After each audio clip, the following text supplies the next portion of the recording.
Kozhikode നഗരമധ്യത്തിലെ super market കവർച്ചയിൽ Lakshadweep സ്വദേശി ഉൾപ്പെടെ 3 പേർ അറസ്റ്റിൽ. ലക്ഷദ്വീപ് സ്വദേശി മുഹമ്മദ് റാസി, ബേപ്പൂർ സ്വദേശി വിശ്വജിത്ത്, കുണ്ടായത്തോട് സ്വദേശി മുഹമ്മദ് അഫ്ലഹ് എന്നിവരാണ് പിടിയിലായത്. നടക്കാവ് പോലീസും സിറ്റി ക്രൈം സ്ക്വാഡും ചേർന്നാണ് പ്രതികളെ പിടികൂടിയത്.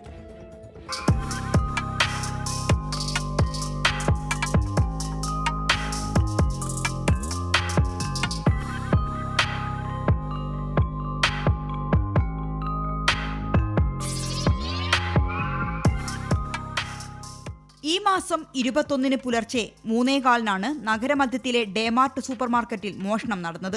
കൃത്യമായ ആസൂത്രണത്തോടെയായിരുന്നു ഇത്. മുഖം തുണികൊണ്ട് മറച്ചും കയ്യുറകൾ ധരിച്ചുമായിരുന്നു മോഷണ സംഘം എത്തിയത്. ഒരാളെ നിരീക്ഷണത്തിനായി പുറത്തു നിർത്തി മറ്റു 2 പേരാണ് മോഷണത്തിനായി സൂപ്പർ മാർക്കറ്റിനകത്തേക്ക് കയറിയത്.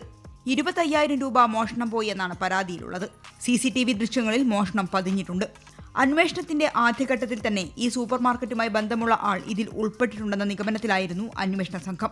ലക്ഷദ്വീപുകാരനായ പ്രതി മുഹമ്മദ് റാസി 2 ആഴ്ചയോളം ഡേമാർട്ടിൽ ജോലി ചെയ്ത് CCTVയുടെ ചിത്രീകരണ പരിധി ഉൾപ്പെടെയുള്ള സാങ്കേതിക വശങ്ങൾ മനസ്സിലാക്കിയിരുന്നു.